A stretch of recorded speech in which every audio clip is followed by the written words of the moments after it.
আকাশবাণী আগরতলা, স্থানীয় সংবাদ পড়ছি সিদ্ধার্থ শঙ্কর চৌধুরী। বাংলা নতুন বছর 1432 সালকে স্বাগত জানাতে রাজ্য প্রস্তুতি চলছে। আর চৈত্র সংক্রান্তির মধ্যে দিয়ে বিদায় নেবে 1431 বঙ্গাব্দ। সেই সঙ্গে রাজ্যের বিভিন্ন জনজাতি সম্প্রদায়ের ঐতিহ্যমণ্ডিত বিজু বৈশু উৎসবের আয়োজনও চলছে। এদিকে গতকালও আগরতলায় চৈত্র সেলে কেনাকাটায় শহরে ভিড় লক্ষ্য করা গেছে। গতকাল থেকে দেশের বিভিন্ন অংশে ঐতিহ্যবাহী ফসল কাটার নানা উৎসব পালিত হচ্ছে। পাঞ্জাবে বৈশাখী, কেরালায় বিশু, আসামে বহাগ বিহু হিসেবে এটি পালিত হচ্ছে। তামিলনাড়ুতে পুথান্ডু হিসেবে এই দিনটি পালিত হচ্ছে। রাষ্ট্রপতি দ্রৌপদী মুর্মু, উপরাষ্ট্রপতি জগদীপ ধনখড় এবং প্রধানমন্ত্রী নরেন্দ্র মোদী এই উপলক্ষে জনগণকে শুভেচ্ছা জানিয়েছেন।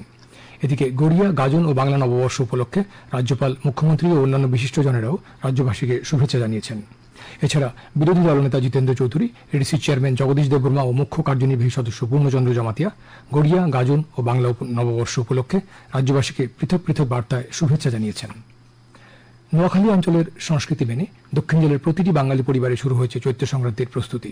চলছে ফুলের মালা গাঁথা, গাজন নৃত্য, চালের গুঁড়ো দিয়ে মোয়া তৈরি প্রভৃতি।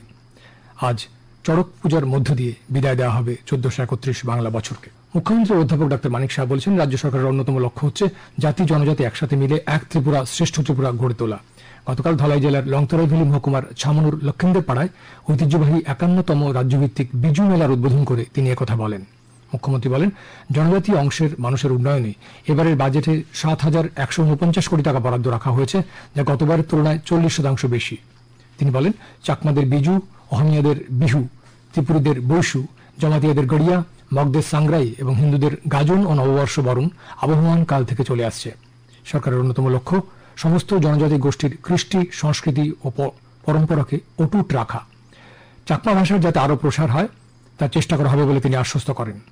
ডাক্তার সাহা বলেন, দেশের প্রধানমন্ত্রী বলেছেন, শান্তি ও সম্প্রীতি বজায় না থাকলে কোনো দেশ বা রাজ্য উন্নতি করতে পারবে না।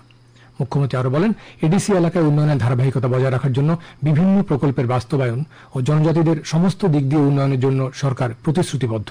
অনুষ্ঠানে উপস্থিত ছিলেন শিল্প বাণিজ্য মন্ত্রী শান্তনু চাকমা, বিধায়ক শম্ভুলাল চাকমা, ধলাই জেলার জেলা সভাধিপতি সুস্মিতা দাস, চাকমা সামাজিক পরিষদের প্রধান দেবযান চাকমা সহ অন্যান্য বিশিষ্ট ব্যক্তিবর্গ। উল্লেখ্য, 5 দিন ব্যাপী রাজ্যভিত্তিক এই বিজু মেলা চলবে আগামী 17 এপ্রিল পর্যন্ত। রাজ্যপাল ইন্দ্রসেনা রেড্ডি নাল্লু গতকাল সন্ধ্যায় কিল্লার পবিত্ররাম বাড়িতে গড়িয়া পূজা ও উৎসবের সূচনা করে বলেন, প্রধানমন্ত্রী নরেন্দ্র মোদীর নেতৃত্বে দেশের জনজাতির বিকাশে অভূতপূর্ব কাজ করা হচ্ছে। জনজাতিদের কৃষ্টি, সংস্কৃতি ও ঐতিহ্যের সংরক্ষণের পাশাপাশি তাঁদের সার্বিক বিকাশে বর্তমান রাজ্য সরকার কেন্দ্রীয় সরকারের সহযোগিতায় কাজ করে চলেছে। প্রধান অতিথির ভাষণে অর্থমন্ত্রী প্রণজিৎ সিংহ রায় বলেন, বর্তমান সরকার রাজ্যের শান্তি সম্প্রীতি বজায় রাখার মাধ্যমে প্রতিটি মানুষকে মৌলিক সুবিধাগুলো প্রদানের জন্য আন্তরিকভাবে কাজ করে চলেছে। অনুষ্ঠানে অন্যান্যদের মধ্যে বক্তব্য রাখেন ত্রিপুরা উপজাতি এলাকা স্বশাসিত জেলা পরিষদের মুখ্য কার্যনির্বাহী সদস্য পূর্ণচন্দ্র জমাতিয়া, বিধায়ক রামপদ জমাতিয়া, হরিদ্বার শিবদয়াল আশ্রম থেকে আগত স্বামী শরৎপুরী মহারাজ সহ জমাতিয়া হদা গোষ্ঠীর বিভিন্ন স্তরের প্রতিনিধিগণ। অনুষ্ঠানে রাজ্যপাল সহ অন্যান্য অতিথিগণ মেলা উপলক্ষে আয়োজিত বিভিন্ন সরকারি দপ্তরের প্রদর্শনীগুলিও পরিদর্শন করেন। প্রধানমন্ত্রী নরেন্দ্র মোদী আম্বেদকর জয়ন্তী উপলক্ষে আজ হরিয়ানা সফর করবেন। তিনি আজ হিসার থেকে অযোধ্যার উদ্দেশ্যে একটি বাণিজ্যিক উড়ানের সূচনা করবেন এবং হিসার বিমানবন্দরের নতুন টার্মিনাল ভবনের ভিত্তিপ্রস্তর স্থাপন করবেন। এরপর প্রধানমন্ত্রী যমুনানগরে উন্নয়ন প্রকল্পের উদ্বোধন ও আধুনিক তাপবিদ্যুৎ কেন্দ্রের 800 মেগাওয়াট ইউনিটের ভিত্তিপ্রস্তর স্থাপন করবেন।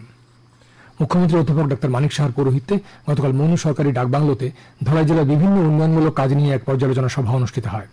পর্যালোচনা সভায় উপস্থিত ছিলেন বিধায়ক শম্ভুলাল চাকমা, ধলাই জেলা পরিষদের সভাধিপতি সুস্মিতা দাস, ধলাই জেলার জেলা শাসক, পুলিশ সুপার, মহকুমা শাসকগণ সহ সংশ্লিষ্ট দপ্তরগুলোর জেলা স্তরের আধিকারিকগণ। পর্যালোচনা সভায় মুখ্যমন্ত্রী বিভিন্ন প্রকল্পের অগ্রগতি সম্পর্কে অবগত হন এবং সকল কাজের গুণগত মান বজায় রেখে তা দ্রুত সম্পন্ন করতে সংশ্লিষ্ট আধিকারিকদের নির্দেশ দেন।